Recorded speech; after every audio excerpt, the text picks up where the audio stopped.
Welcome back to Guinea Something Good Behind the Scenes.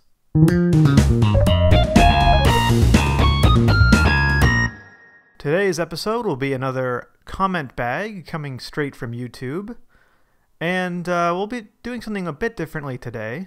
Instead of taking a bunch of different questions from a bunch of different YouTubers, we got a nice list of different questions from one YouTuber on the last comment bag video.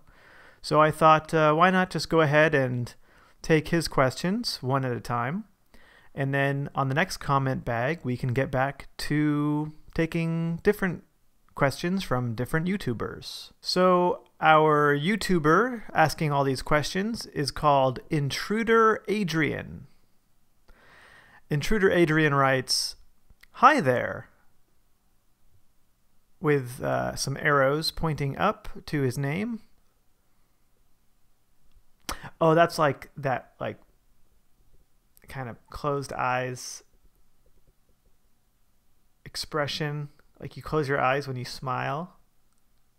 And so for the internet, you just draw these little things for closed eyes, and it sort of somehow invokes a smile, even though there's no mouth. Moving on. Okay, he continues, "I would like to ask a few things." Hence the episode involving only his questions. "You're kind of a question hog, Intruder Adrian, but you got me to dedicate an entire episode to your questions, so sometimes being a comment hog pays off." So his first question is, "On what platforms would you like to release the game?" Referring to Guinea Pig Parkour, a video game I'm developing.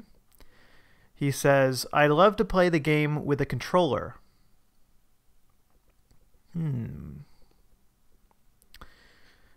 Okay, so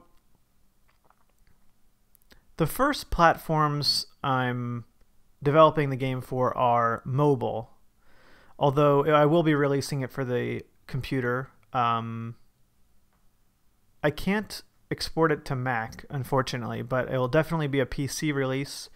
I might have a web release too, like a Flash version. But the focus for the first version of the game is mobile. So definitely iTunes, hopefully Android. And the first version will be one of those single button games where everything is controlled with one button. So it's more about timing than it is about sort of the more typical platformer experience. But eventually that's what I'm trying to get up to. I'm trying to get to the point where I am making a full platformer where you have complete control, and that's where playing it with a controller would be what it would be designed for. So my strategy is to make a very simple version that I can release as a single button game, and then make future games using the same engine and the same animations, but have it be a lot more expanded, with a lot more control that you have. It's not just a single button experience, but it's a full, you are in full control with the controller. And the reason I'm doing it that way is because it takes so long to do it all by myself that I decided that if I focused on a smaller, simpler version first, then at least I could put something out there, and then I can expand on that later. So it's just sort of a way to leverage everything I'm working on as much as I can. All right, question 2. "Do you take requests for animations and or drawings? And if yes, what would the prices be?" So I don't take requests necessarily, although if you want to suggest a Guinea Something Good comic to adapt, I'd be happy to take those suggestions.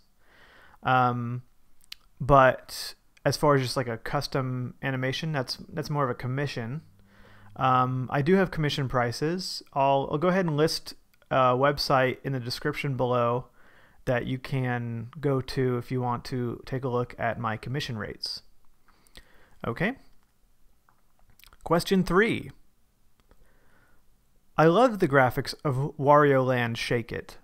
Do you have recommendations for other good games with a familiar style?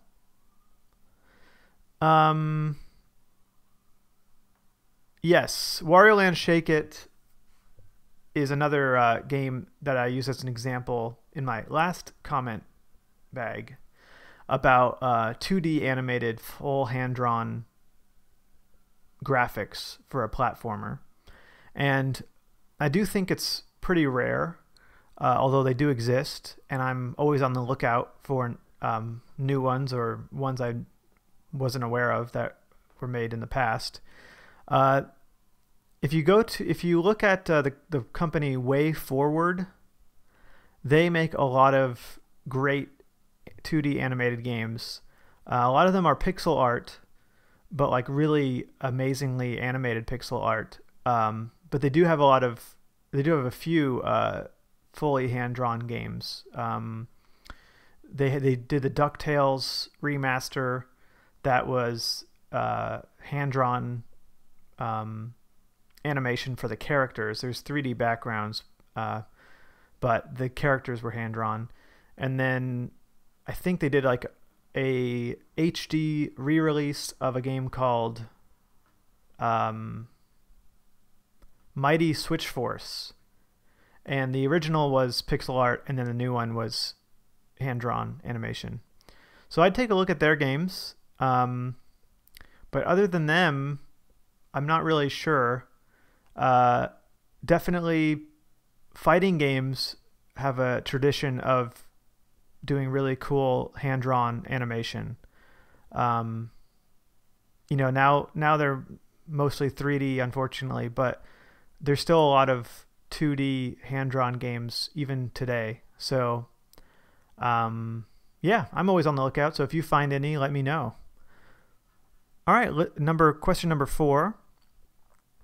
Did you ever listen to the Wario Land Shake It soundtrack? If not, do yourself a favor and give it a try. Some of the tunes are just amazing. I haven't listened to it by itself. I've listened to it while I played the game, but I will go ahead and give it a try. Thanks for the recommendation. Okay, and then the last part of the question. Oh, and one last thing. I love that your animated videos have actual humor and are not just random things happening, made to get a WTF reaction out of the viewer. Why do those videos get so many subscribers? Yeah, I actually kind of know what you're talking about. There's a big trend on the internet to do sort of random stuff that makes you just sort of scratch your head and go, what did I just watch? You know, it's a very common comment you'll see, like, what did I just watch? That's obviously not really what I'm going for. I'm doing a more, I guess, more traditional comedy, character-driven comedy, not, yeah, it's character story-driven comedy, not sort of goofy, off-the-wall, random kind of non sequitur stuff. Why do they get so many subscribers? I think that type of humor just lends itself to the sort of viral nature of the internet more, because you see something and you go like, whoa, that was crazy, and you want to share it with people. And the more videos, the more people share a video, the more exposure it gets, the more subscribers that channel will get.